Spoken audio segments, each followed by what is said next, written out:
The city never truly slept. Even after midnight, its veins pulsed with headlights, sirens, and restless ambition.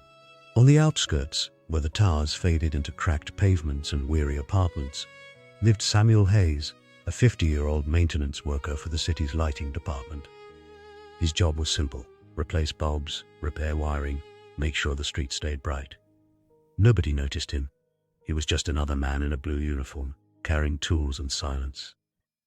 Yet every morning Samuel packed his old lunchbox, tightened his boots, and left before sunrise. His wife, Linda, half asleep, would whisper, "Be careful on those poles, Sam." He always was.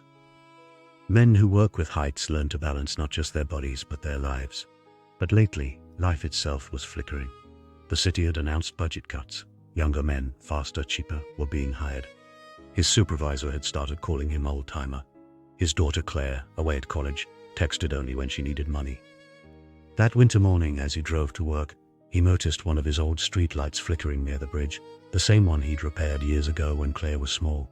Back then, she'd called it Dad's Star. Now it blinked weakly, half alive, half gone. Just like him, Samuel's days passed in mechanical rhythm: climb, tighten, test, move on. The city glowed because of him, but his own life was dim. During lunch, the younger workers talked about promotions and side hustles. Samuel sat alone, chewing his sandwich, pretending to check his phone. He'd once dreamed of owning a small repair shop, of having time to paint, of saving enough to move to a quieter town. But dreams shrink when bills grow. That afternoon, his supervisor, Mr. Collins, called him in. "Sam," he said, flipping through papers, "you've been a solid worker, but we're downsizing. It's not personal." Samuel frowned. "I still pull my weight, sir." Collins sighed. "It's not about effort anymore. It's about cost." Samuel left without a word. As he drove home, the streetlights he'd once fixed gleamed cold and distant. That night, Linda sat beside him, hand on his knee. He just stared at the dark window. "Guess they finally replaced me," he murmured.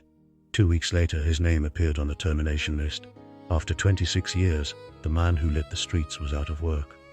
He told Linda, "Maybe it's time to rest." But rest is cruel when it isn't earned. He tried to find other jobs, handyman work, electrical repairs, but no one wanted a man past 50. "We've got younger guys with faster tools," they said. One night, wandering aimlessly, he ended up at the same bridge. The light there had gone completely dark. He stood under it for a long time, watching the city shimmer in the distance. Cars whooshed past. No one noticed him. For the first time, he felt truly invisible. Then, a shout.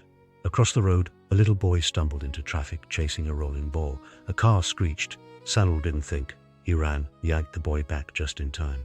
The mother rushed over, shaking. "Thank you, sir. You saved him." Samuel smiled faintly, breathless. "Just fixed what was broken," he said, glancing up at the dead light. That night he couldn't sleep.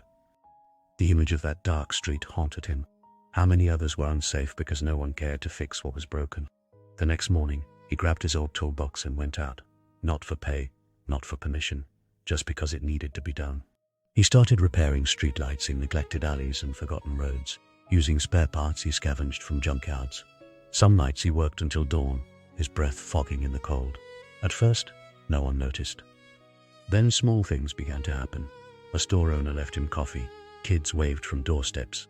Someone filmed him and posted it online. The light man of Brookhaven. Within days, local news found him. A reporter asked, "Why do you do this, sir, if you're not paid?" Samuel smiled. "Because I still can." The story spread. Donations came in. The mayor's office offered him a part-time contract. Small pay, but respect.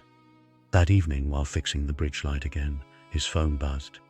It was a message from Claire. "Saw your story online, Dad. I'm proud of you." Samuel's hands trembled as he read it. Tears blurred the glowing bulb above him. Months passed. People called him the light man. He trained young workers, teaching them patience and pride. He never lectured, he led by example.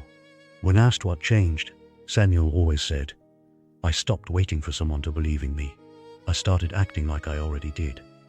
One summer evening, the mayor invited him to a small ceremony.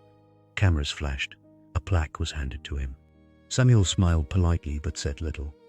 That night, he returned to the bridge, the place of his first defeat and greatest redemption.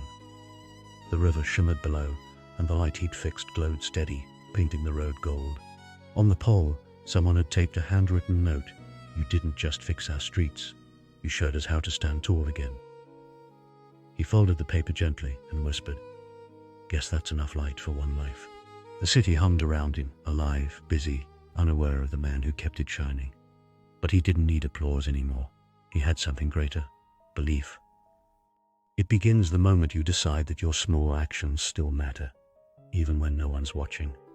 When life goes dark, don't wait for someone to fix it. Be the light.